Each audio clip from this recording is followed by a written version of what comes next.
This is the Soul Holla podcast.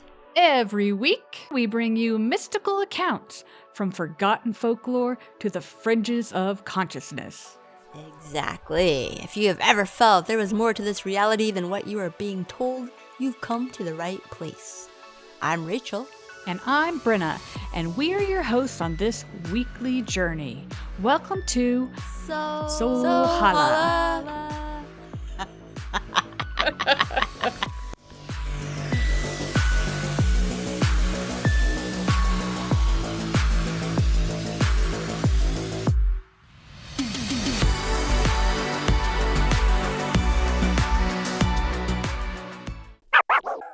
Hello, everyone.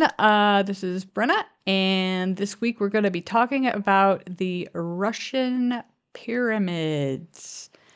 The Russian pyramids are man-made by a guy named Alexander Golod. Sorry if I murdered that name, but that's how I'm going to pronounce it. He's a Ukrainian former defense contractor and a current scientist and alternative healer. Golod has constructed over 20 pyramids across Russia and former Soviet satellites out of fiberglass and other materials. The largest of these structures is 44 meters, which is about 145 feet tall. It weighs roughly 55 tons. He believes that the pyramid shape channels Earth's magnetic fields and creates positive energy fields that can be harnessed and controlled for man's use. And we have a plethora of information about what he's done in those pyramids. And that's what we're going to talk about today because it's fascinating and it is crazy cool how just the shape and doing stuff in that shape can change molecular structure. It has some really crazy qualities. So hopefully everybody will find this interesting. Rachel? Yeah, I found it interesting. I will say that I had not heard about this before. You had mentioned it to me a while back, and I had looked into it and found that, there's a lot of examples of things that it helps. That the pyramids, they've put like animals in it. Had like little test subjects in the pyramids. They've done different things and had very similar repeatable results. So yes, repeatable. So I find that really fascinating. Yeah, and then if the made out of fiberglass, put any little red flags in anybody's mind. It did me because I was like, fiberglass, yuck. But apparently, if you use metal, it messes up what happens in a pyramid. So that's why you have to get away from the metal. Okay. Yep. I did wonder about that. I didn't know if glass it's would like make a difference or... Yeah, so it's like it does best with basically like stone, cardboard if you're just making some makeshift one at home, plastic, yuck, but still it does work. Fiberglass, even though I don't like it because it just makes me itchy even looking at the word, it's glass, and glass is silica, and silica is very natural. So it's probably an ideal thing to make things out of. No. So we'll just get right into it then. I will say I've seen like people make copper pyramids and they wear them, and I've seen people meditate under copper pyramids as a way of enhancing energy. So those are things like not related, but in comparative we'd have sort to of look focus energy thing.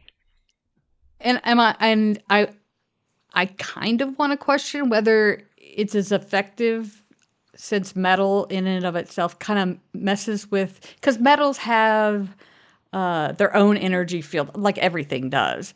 But the metal, like if you were to make the frame out of metal or something, it could very well, even if it is copper, it might lessen the quality of what you can get just because it's metal, even though copper's awesome, but you could make it out of silver and I'd still say the same thing, or gold.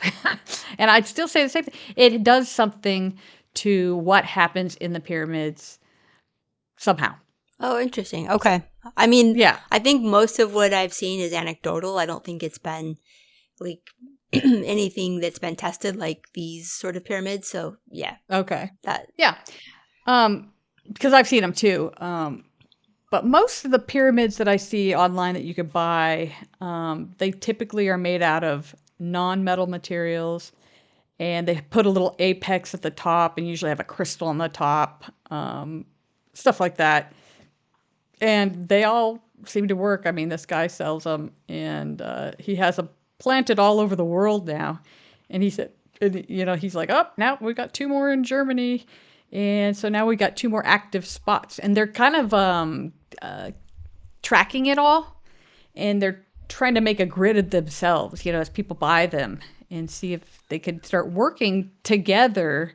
Ooh, coherent? Like, yeah. Interesting. Yeah. Okay. Yeah. So I'll try to look up that guy's name. And you could he has a channel on Telegram and probably elsewhere as well, but I'll try to at least grab his name before the end of this.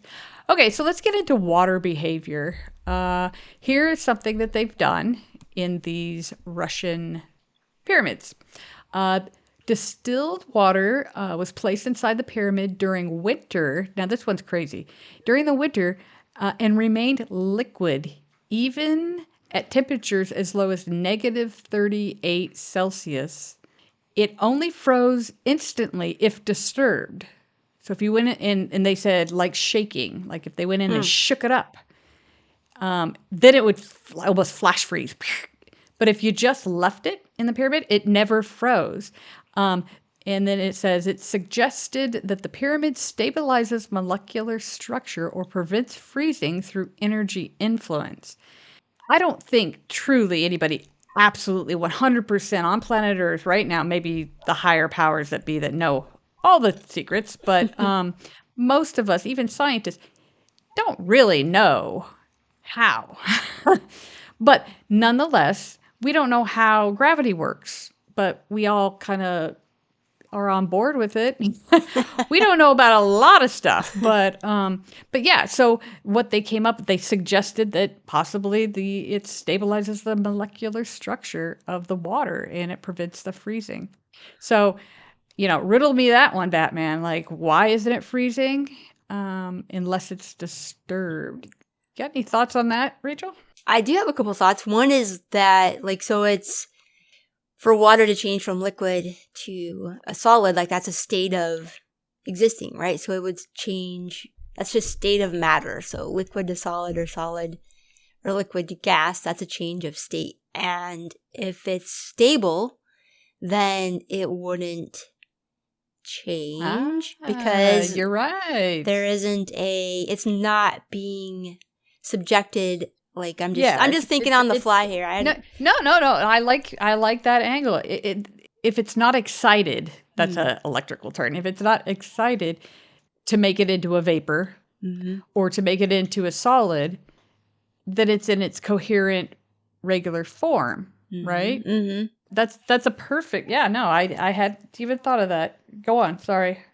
No, I mean, so it's that to me, that tells me it's a very stable environment. So it's decreasing any sort of outside influence or what could be for if it were an animal or something, a living organism, stress. The coherence is very even and very smooth.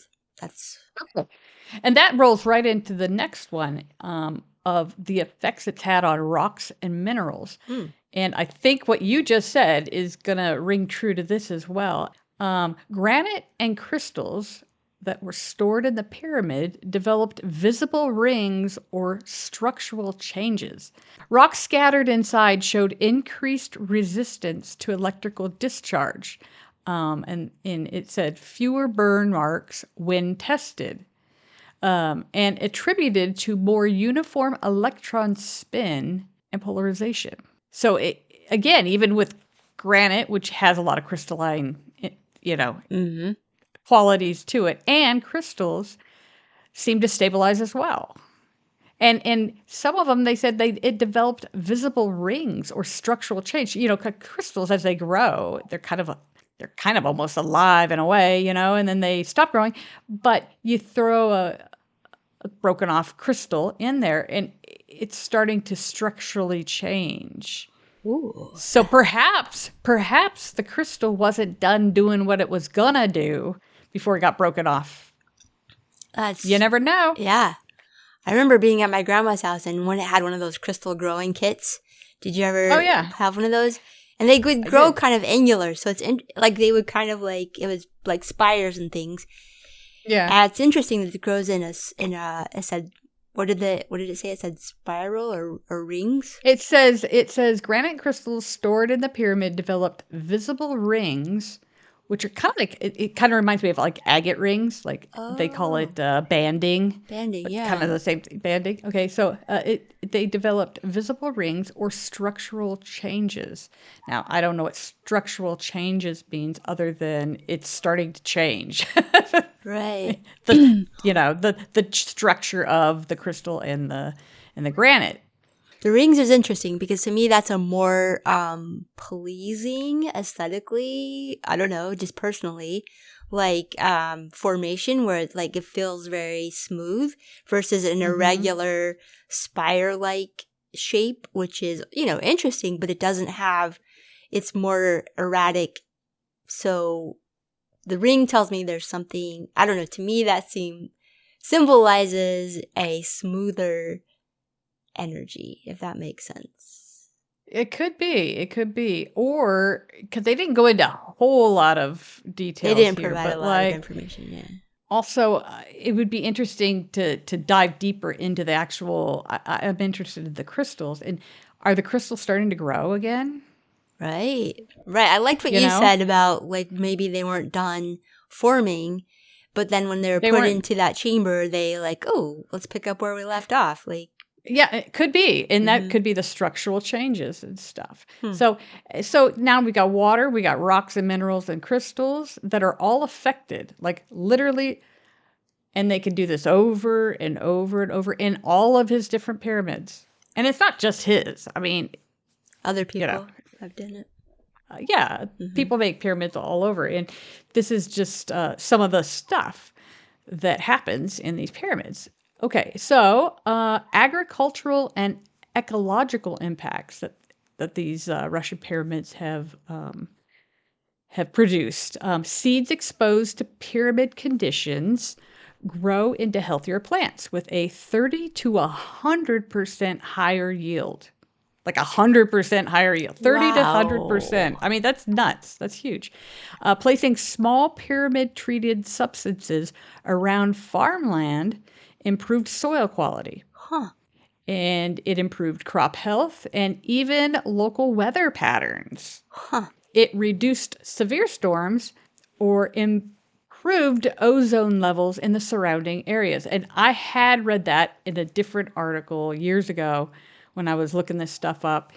And yes, the land around the pyramid. Now, you could treat soil in the pyramid, and then what they're saying is they probably put some soil in the pyramid or compost or something, and then took it out to the farmlands, and all the goodness that happened in the pyramids, ended up happening now that this soil or whatever they put in is charged up, so to speak, for lack of a better way of saying it, and it had great results in the farmlands. But I've also heard about the severe storms would just go around.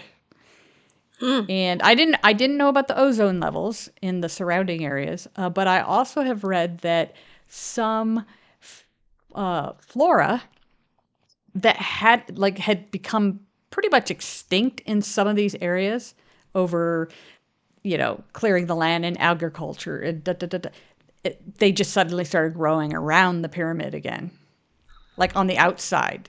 So it does kind of radiate out, So yeah, I remember I read that too about the flora and fauna coming back. I guess there's a name for that, or the apex focusing effect. It's described as a functioning like a wave concentrator.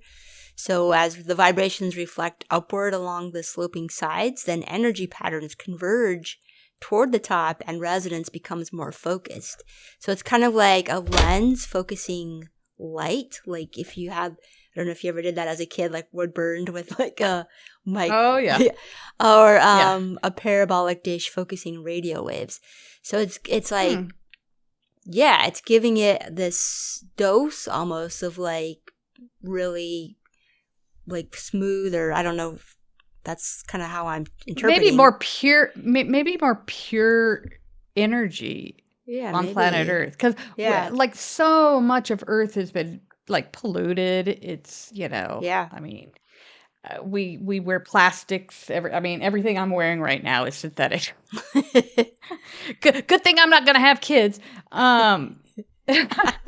Because they say that women, the reproductive, when they wear a lot of that spandex stuff. Yeah,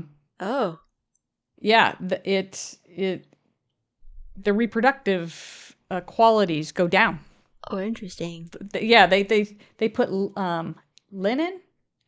Linen's natural, right? Yeah, linen's pretty high up there. So they did linen and cotton with some women, undies and pants or skirts, and then they did just regular like the stretch pants that all the women like to wear, the tight rayon, the tight ones, and reproductive wise, one group was significantly higher reproductive wise than the ones that wear synthetic all the time. Oh my god, that's really interesting. Like, I feel like there should, like that should be out there. That should be information.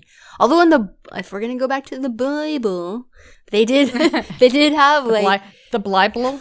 The Bible. There was something about. Wasn't there something about like something about cloth or linen or only?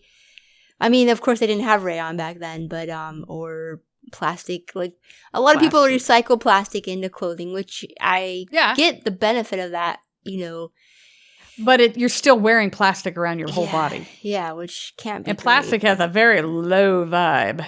It's a low vibe. That's it. The vibe. It's the vibration. Yeah, it's the vibration. Right. It's the frequency of. It'd be curious. I don't know that we're going to come across anything like sticking somebody with a bunch of synthetic clothes, like sticking me in the pyramid right now, and then measuring my bioenergy afterwards, and then sticking me in after I've only been wearing cotton or natural stuff, and then checking it after. Plastics are really not good for any. I mean, it's everything. Well, it's a petroleum product, right? Like, yeah, yeah. And I'm actually looking at myself right now. Good God. I literally am. I think my underwear are like cotton, but like I got sweats on that are kind of like, not cotton. Yeah, I got synthetic everything on. And I know better. And I still wear it because I'm like, oh, well, it's warm. It's winter. It's like I don't have 14 layers on. But I could be wearing wool right now instead of this, but. Okay. Down the line. Maybe switch out the old wardrobe at some point. So, okay. So the next thing we'll talk about maybe is health and biological effects. And I know you looked up some stuff about rats. I'll just read what I have, and then we'll comment on what you have, and it might be the same, might be different. Pyramid exposure strengthened immune systems in animals and humans. And reduced viruses and bacteria. That's just an easier way of saying it. Yeah, pathogens. and improve survival rates of infected cells. And then also, this was kind of interesting. Radioactive materials showed a decrease in radioactivity. And then it said medicines, even highly diluted, became more potent. Oh, interesting. So, yeah, it's like. Some of the bad stuff, I bet you if we scratch the surface a little bit more, we could probably find them putting plastics and stuff and seeing if it has any beneficial value to take some of the bad stuff away from the plastics, because radioactive materials showed a decrease in radioactivity, but other things are greatly improved. So it seems like the bad stuff maybe gets dumbed down and the good stuff gets, a bump up. Yeah, that's kind of what I found too, is like the biological stress markers for the mice that they put in the pyramids were decreased and they became more stress resistant. And there's like subjective calmness and behavioral change. I mean, you can't ask a mouse how it feels or a rat how it feels, but their biological markers were like consistently. Yeah, and you can test them for cortisol levels. And yeah, that's what it was. They did test for like cortisol levels. Yeah. Yeah. Another interesting water effect was that water stored in or near the pyramid, because it does radiate out, it became more coherent or structured at the molecular level, improving hydration, detoxification, and healing properties. Drinking it reportedly boosts immunity, reduces stress, slows aging. Ooh, I need to go sit in one. And enhances medicine potency. Just like they said, even medicines highly diluted become more potent. It's said to retain these properties for years after removal. Now that is new news to me. I didn't realize that it would stay structured and coherent over the course of years. That's pretty impressive. Like, I feel like we should have pyramid-shaped refrigerators. Like, why not? I think we should have pyramid-shaped houses. Yeah. Except that if you put Wi-Fi in there, it might, who knows? Oh, right. That's true. Yeah, I could. But there was a guy who. Oh, go ahead. No. But you what? Mine was going to deviate from where we were, so go back to what you were saying. Oh, okay. Well, mine was too. Mine was too. I was going to totally go off subject. But yeah, it'd be harder for a house. I don't know how it's going to affect every little thing. It seems to make levels in harmful things like radioactivity, probably Wi-Fi, probably Bluetooth. It would probably go down. But it might even mess up with the signal, because if you start losing, some of that ability with your Wi-Fi or your Bluetooth, then are you going to still be able to have a good connection kind of thing? I don't know. I don't know that they've done anything with the harmful radiation that comes off of like literally everything we use now. You know what it reminds me of though, like the pyramid sort of thing. You know how they have the Antiquitech for sort of the old world structures where they had all those little spires and then things. Those were basically pyramid shapes, and they harnessed the ether, which was like a natural sort of Wi-Fi, right? Like it gave. I mean, this is all somewhat theoretical because there's very few working models left, but it used to be they were on all the buildings. Yeah. And then later they started even connecting conductors to the top of these things down to the bottom. And so there's speculation as why is this big conductor back before electricity was even in existence, just as we know it, like going down the power lines and stuff like that. But there's speculation of, they were just grabbing the energy from that's just all around us. People call it ether. There's a lot of different names for it, and that's what Tesla. I mean, he came up with it to where you could just put a light bulb on the ground, and it would light up because he was able to grab that stuff and distribute it just via like almost like Wi-Fi. Energy, and all you had to do is have something that caught that energy and narrowed it down to something that was usable. Yeah, it's super interesting how, like the main way we think of getting electricity is through wires in our house, but there are so many, like I've seen magnets light a light bulb. Like if you have to kind of do it a certain way where you're connecting them but then you drop a light bulb in there, light bulb lights up. So there's different demonstratable ways of harnessing electricity as we know it. Like that word is a word that we think of as electric and, it's wired, but it's also wireless. Yeah. So. Yeah. No, it's energy's all around us. Yeah. It's here's something that I found almost most interesting, and that they started processing salt in the pyramids. And by processing, I think they just put salt in the pyramids. They left it there for a while. And they would put water and food in there as well. And then they would feed the water, the food, and the salt and whatnot. They take it to the prisons nearby and use that to cook up the meals for the men there. And literally, there was a huge reduction in violence and mortality. Wow. Just from eating this stuff. So it does definitely affect us in a good way. So, Brenda, how do you think, like, so that must be affecting the nervous system, right? Because it, like, operates through electrical sort of, like, frequencies or oscillations. Like, can you think of a connection of how intaking something would create an output of more calm?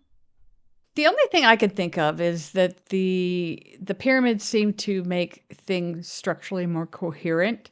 And when things are coherent, they're kind of in line. Well, they're like, I think I get what you're saying. Like, it's more smooth. Like, again, I feel like there's smooth versus jagged. Like, when you look at the water, Emoto's, I forgot his first name, water experiment, where you like Dr. say negative words and it gets the things are very jagged and irregular. But then, like, love, if you give it love, then the water freezes. It's like it's symmetrical. And maybe do you think that's connected? Maybe it could be. I mean, I think everything's connected, but yes, I think so. Because I think when he does his experiments and he does like hate or blah, and those snowflakes come out looking like crap. I mean, they don't even look like snowflakes. They almost sometimes look like blobs and stuff. Mm-hmm. But then if he says love or happiness or generosity, or all the good emotions and good things, peace,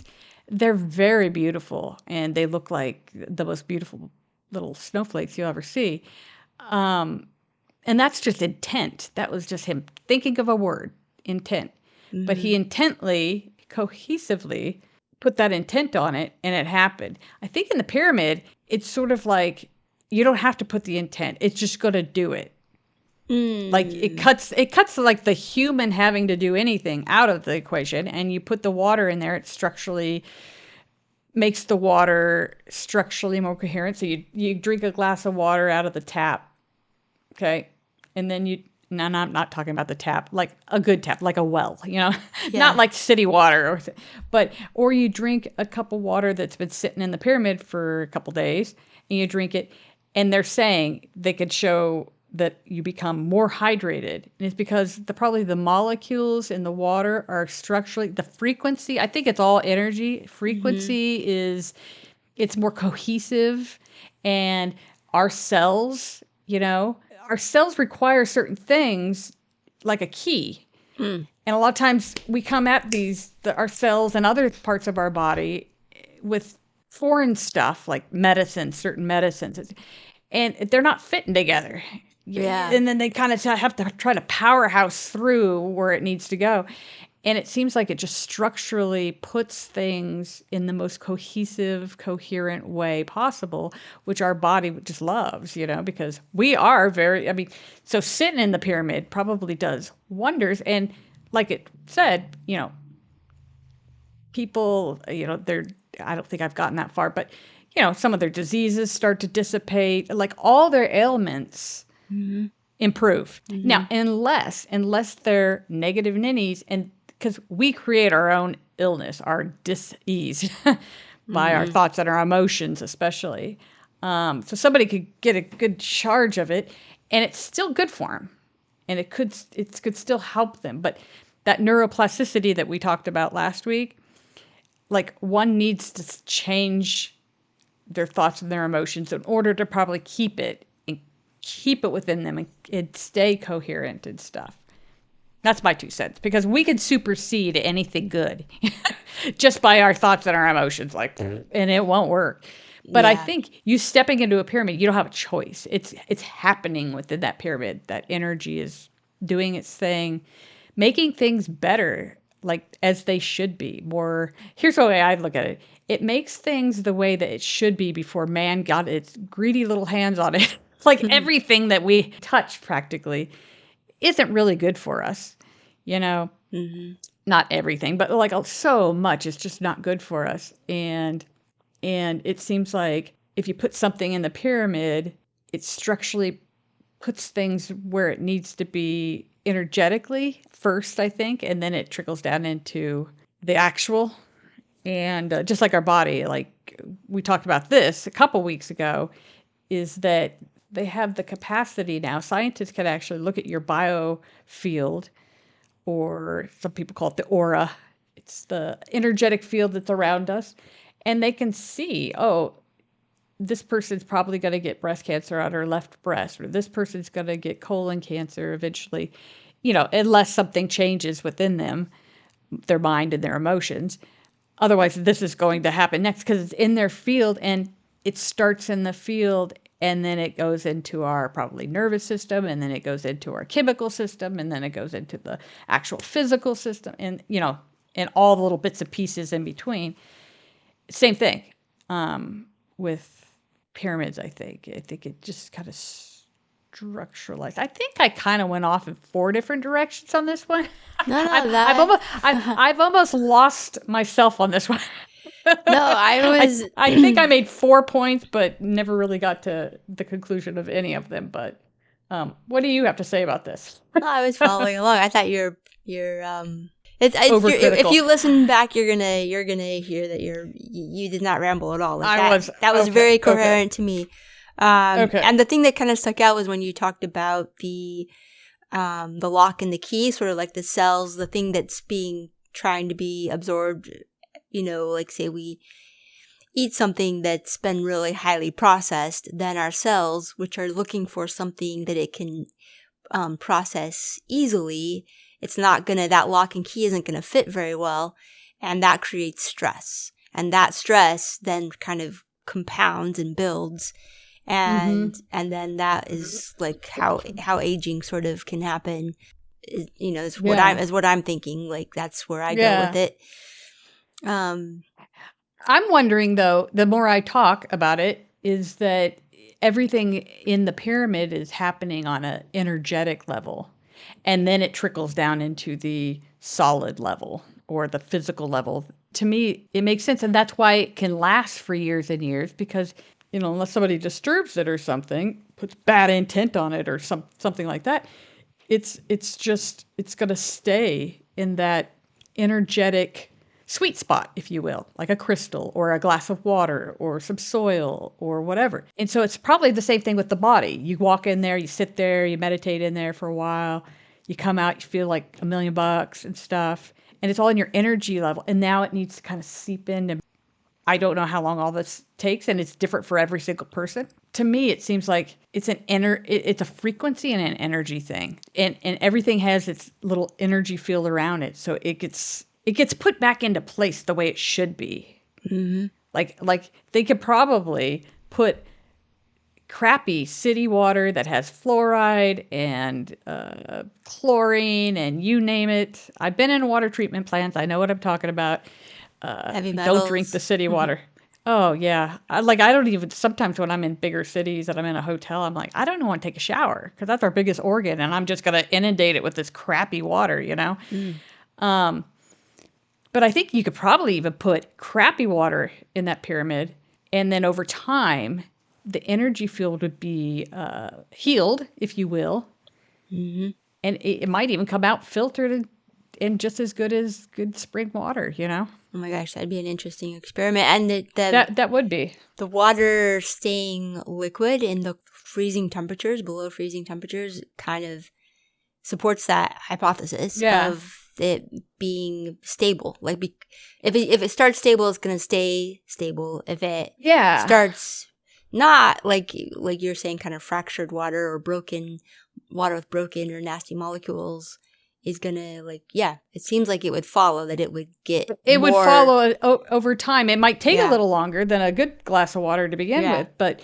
on an energy level, it'll start getting back to where it should be, let's say, because water is a a liquid crystal. It is very powerful water, Mm-hmm. Put your intent in a glass of water someday and drink it down, and it's a good thing to do.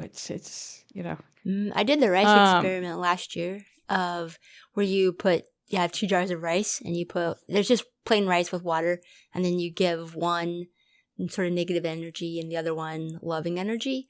And I did that, and I experienced what a lot of people who have done it experience, which is yeah, one stays like nice and like the water's clear, and the other one starts to get pretty funky. yeah, probably smells and Yeah, I mean it's in a sealed jar, but yeah, it starts showing signs of like having mold or things like that because it's yeah. And this doesn't have to do with the Russian pyramids, but I have some other pyramid books. And this guy named Dr. Flanagan, he wrote this book back in just by looking at it, looking at what he was wearing, I think it was the 70s. He had big old bell bottoms on and stuff. But he did a whole bunch of experiments with pyramids, and they would literally and it was in the same room, and pyramids. Here's another interesting part about pyramids is that the ones in Russia are enclosed. But what Dr. Flanagan found out is that just the pyramid shape, you could just make a frame with no sides on it at all, and it still works. There's something about the shape of the pyramid that does something to energy around us, and it's mo beta. And so so he would do these experiments, and he's a scientist too. He did these experiments where he put this little framed, like a foot high, maybe 2 feet high, little Mm-hmm. pyramid. It's just the frame. There's no sides on it. Okay. It's just and he put like a grapefruit in, and he'd put a grapefruit, on the other side of the table. Same room, same temperature, same everything. The one in the pyramid looked just the same after 6 months. The one on the other side, shriveled just like fruit does. He did that over and over and over again. And he also, one time, he put meat, like a Oh slab of wow. steak, in it. The one that wasn't in the pyramid went putrid, Yeah. as meat would. The one in the pyramid frame basically dried out and never smelled. And he said it turned into kind of like a jerky. Oh wow. And here's another interesting fact that tacks onto that is that in the Great Pyramid, the workers go in every day and collect cats and rats and mice and sometimes dogs. They go in there somehow. I don't know how they get in, but and they get lost, and they have to go round them up, and basically they're all dead. But he said, but these workers are they're always just, they don't smell or anything. They're just mummified. They're just dried out. We just pick them up and we just discard of the bodies. Huh. So same thing. So organic matter, if it's dead, like a slab of meat or a dead animal, it just dries out and mummifies. Huh. Yeah. And then there's all those mummies in the pyramids. Yeah. I mean, I know. that's what What's they that told all me. mean? Yeah, Huh. exactly. Wild. Yeah, so it's pretty cool. Yeah, so what this reminds me of too, like the pyramid, which is not a shape that we typically have in our Western culture, but we do have a lot of churches, and those have a sort of resonance that we're aware of. We don't, and it's hypothetically, I don't know if it's conclusive, that they weren't always used for worship, that they were used for healing, and the bells were the frequency that they used, or the organs, possibly also for healing. So people would go in, and they have different sort of now they're stained glass windows. They might not have always been stained glass, but in shapes that when you put a sand on those vibrating plates, there's different frequencies, and those are the same as the symbols or frequency markers in the churches. So Wow. There's a correlation that the churches were used for different types of healing or frequency treatment, and the bells were part of it because that is a sort of, like the Tibetans use bells or singing bowls or things like that, where the resonance and the frequency entrain or provide a signature of frequency for the body to take on, and that can create healing if there's like an irregular frequency or something like that is creating stress or dis-ease.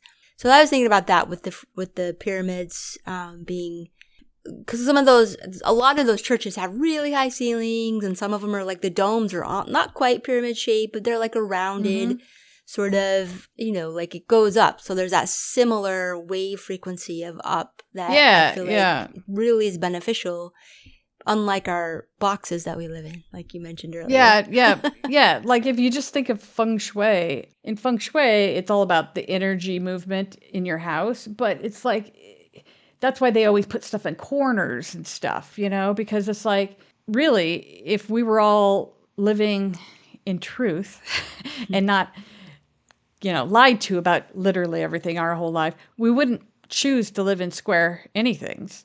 We wouldn't work in a square building. I mean, domed buildings have the same kind of, not quite as the same, but oftentimes similar effects. So pointing up to the sky and dome stuff. And again, I just go back to the energy, like the ether, whatever you want to call it, that's all around us. It just has a easier way of getting around in these rounded or pyramid shaped structures. One thing, if you know about the golden ratio, or the logarithmic spiral, it's found throughout all of nature. Fibonacci sequence, is that the same thing? Yeah. So this Golod, he used that for his designs, because his pyramids, if you look at them, they're a lot taller than the Great Pyramid. The Great Pyramid was also used in a very similar way back when. And they use pi. That's why they're squattier. But they both seem to work fine. And so it's interesting that you can change the angles of the pyramid and still get these really good effects. And I guess he just experimented, and then he came up with this taller version. So if anybody wants to look it up, just put man-made Russian pyramid, or just type in his name, Golod, it's Golod, and Russian pyramid, and you'll see they're just so much taller than the Great Pyramid. He came up with a good one because his are really potent.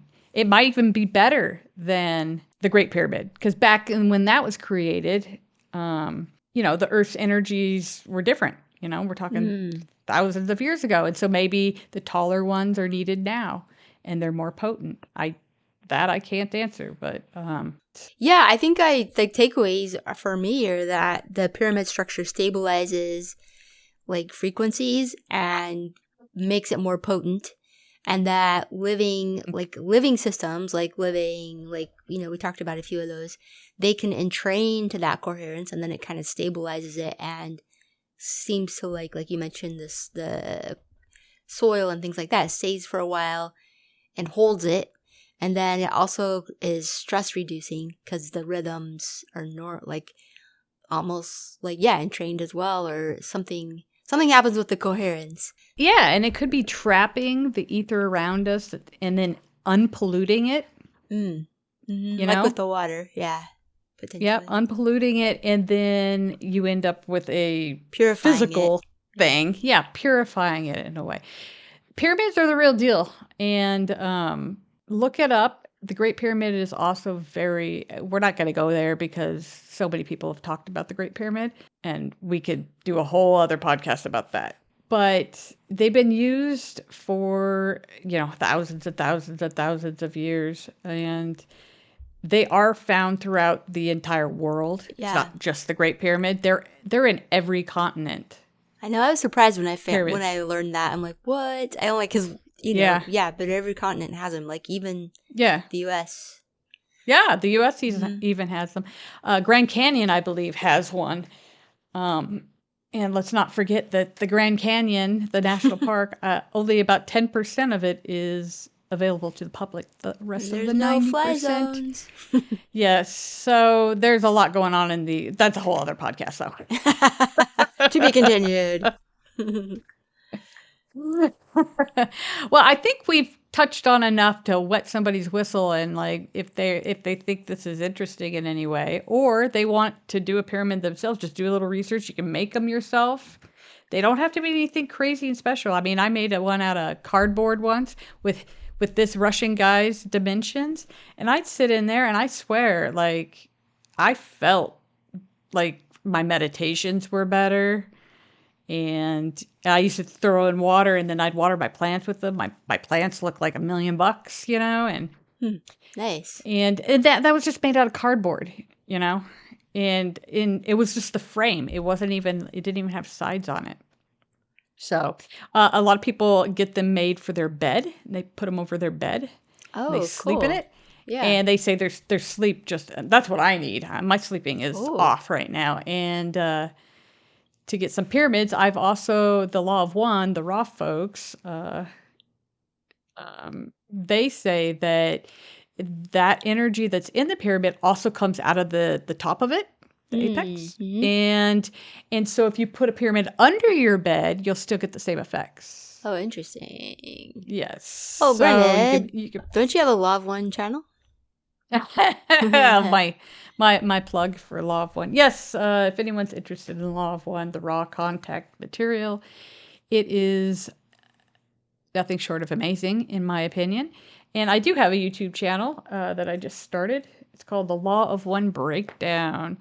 I'd start with the intro if you've never heard of it, just so you know what I'm talking about, and then I made another one, like an intro, like who is Ra, you know, like that goes into that. And then it just goes into all the different subjects. I pick a subject and I glean what Ra had to say about those subjects. And Ra has a lot to say about the pyramids and the Great Pyramids in particular and whatnot. So that might be for another podcast. But yeah, check it out if you're at all interested.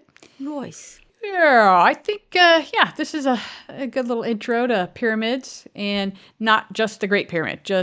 I wanted to do something a little bit different, and this guy has repeatable stuff over and over and over. Everything we just said, it wasn't a one-time thing.